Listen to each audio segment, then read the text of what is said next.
Hello and welcome to Boss Unfiltered. My name is Ray Boss, and today we're going to be discussing how to determine the right list price in order to put the most amount of money back into your pocket.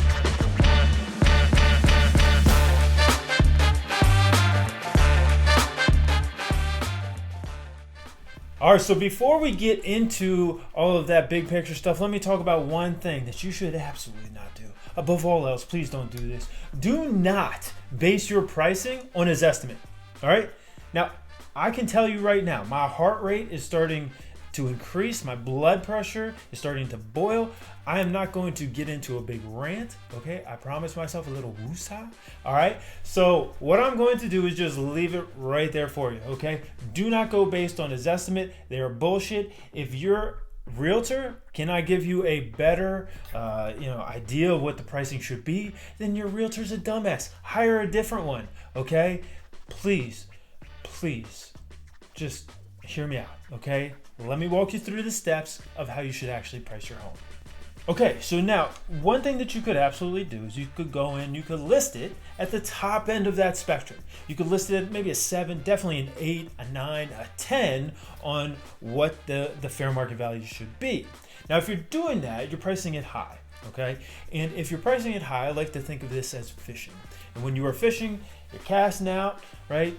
Letting it just sit there and you're waiting for a fish to come and bite, okay? You're waiting for that one fish. And you might be sitting there, you might be waiting for a little while. You might be waiting for a week, 2 weeks, a month, 2 months, who knows, okay? But what you could do instead is price it, a little bit on the aggressive side. Let's call it a 3, 4, or a 5, okay? More likely a 4 or a 5, really. And you're gonna go in there and you're not just gonna get one fish. No, you're gonna go in there and you're trying to get 5, 6, 7, 8 fish, right? You're trying to get as many people interested in your home as possible. Because guess what? You get that one fish, right? Because you've priced it high. Now they're gonna come to you and they're gonna say, look, you know what? I think you're a little bit high. I'm going to come in just a little bit below what your list price is. Hell, you could even get them to give you your list price, okay? Now, on the other hand, you could have multiple individuals fighting over your home, right? The term bidding war, right? So you've got multiple people bidding on your house, and they're going to give you multiple scenarios, right? It doesn't always just come down to sales price. Maybe you need a rent back. Maybe you need a 2-month rent back. Now, you could end up with 3 offers, okay? Let's say we have one that gives you the absolute most amount of money, right? But they can't give you the rent back. Then you've got another who's going to give you a 1-month rent back and above list price, right? And then you've got another one. They're giving you 2 months rent back for free, and they're going to give you your list price, okay? You got a choice now, right? And that's a much better position, no matter what, than somebody who had listed it much higher. So now you've got all of your needs met, right? Plus you're getting a higher sales price, okay? So there are a lot of different choices that you could have, and at the end of the day, you're gonna end up with a better scenario. And some of those, the rent back, or if somebody's willing to waive some of the contingencies like a home inspection or appraisal or other things like that, those have value too. Okay, so it's really important to understand that it's not just always about listing it high so that you can get a high price. Look, at the end of the day, you also have carrying costs. So if I'm sitting there waiting because I listed it a little bit too high and I'm going to wait for 2 months or 3 months, and your mortgage payment is $3,000, now you're out $6,000, $9,000. Who knows, right? And plus, they're most likely, if it's been on the market for that long, they're going to be coming down lower anyways. So let's say you end up at that 5 out of a 10 and you're out $9,000 on top of it. That's not a good look. That's not a good end result, right?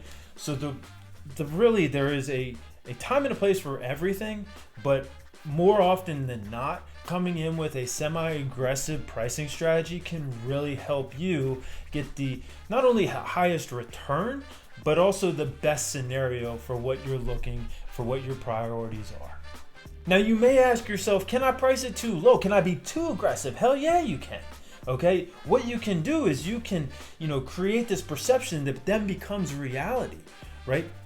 Somebody could come in and say, this house is priced really well. Is there an issue with it? Then they could say, the comps are saying that it should be 30% higher than that.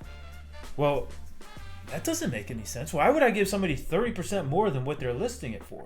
If you're letting, that list price determine what the sales price is going to be, then maybe they're willing to go up 10%, but they're not going to be willing to go up 30%. Okay. And the other thing is, let's say they do go up that 30% to what the comps are saying it should sell for. Well, the appraiser is going to come in there and it's going to be a giant red flag when there is this massive discrepancy between what the list price is and what the sales price is. You could definitely run into some issues there. So just some things to keep in mind when, determining where on that price spectrum you should actually price your home.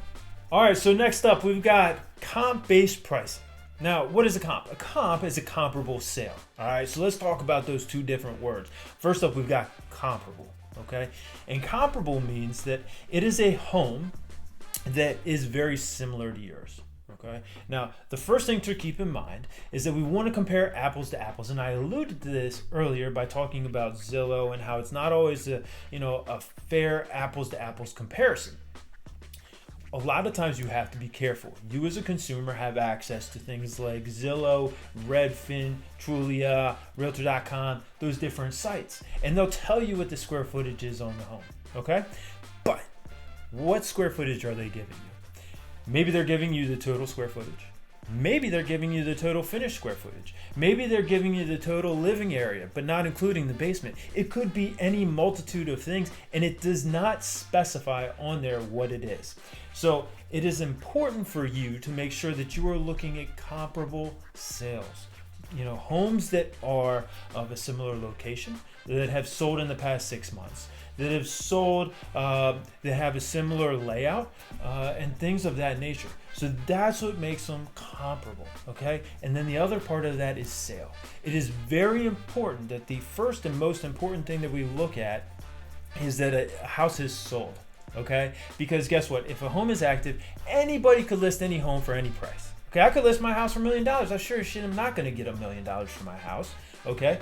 But I could ask for it. And then you've got a home that is under contract. Now that's a good indicator, right? We can take a look and see how many days it was on market before it went under contract. But at the end of the day, we don't know what that final sales price is going to be. Not until it has gone to settlement and it has been changed as the status in the computer.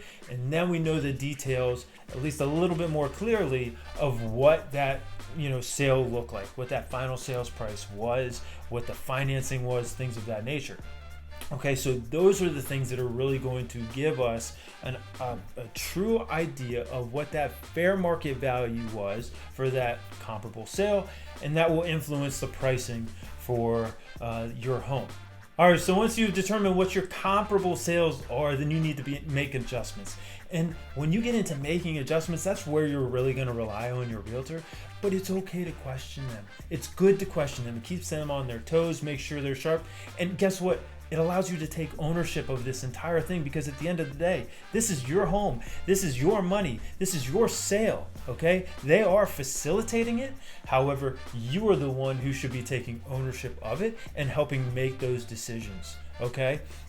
So go in and say, all right, how do we, make the adjustments for this comparable sale or that comparable sale? Why aren't you using this home? Why are you placing more emphasis on this one rather than on that one? Okay, these are great questions to ask, ones that you should absolutely ask every single time. Finally, we're going to get into functional pricing. Now, this is something that not everybody's going to agree with me on, and that's okay, all right? But hear me out. A lot of people are going to go in and they're going to price a home. Let's say the house is going to be listed at $499,900. That looks great. And psychologists across the world are going to tell you that you should absolutely list it at $499,900 instead of $500,000. Here's the problem, okay? If I am, as your realtor, as your buyer's agent, let's flip the script a little bit. If I'm a buyer's agent and I type in there searches from $500,000 to $550,000, guess which house I'm not going to get, right? I'm not going to get that one price of $499,900. Now, sure, a lot of these different sites are rounding up, and that's good. However, a lot of MLS systems, which are what the realtors use, are not rounding, okay? And not every realtor is a genius. Hate to break it to the real estate world, we're not all geniuses, okay? But if we're thinking, then we're going to be searching from like 498 to 550 or 552 or something like that. But really that 498 is what matters. Okay. And then we're searching up. Now, if I price it at 500,000 on the nose, then I'm going to get everything that's searching from 450 to 5. I'm also going to get those that are searching from 5 to 550. Okay, so it just allows me to get more attention, and that is the name of the game. Okay, what I want to do is I want to get the biggest hand of the spaghetti that I can possibly get. I want to throw as much spaghetti against the wall and see how much I can get to stick. Because if I get as much to stick as I can, then I'm going to give you the most options and hopefully the most offers as possible, of which you can then select the best one for yourself. I hope that this has been an enjoyable and an informative episode for you. Please, as always, like, subscribe, share the episode, and I look forward to coming to you next time. Have a wonderful day. I'll catch you on the flip side.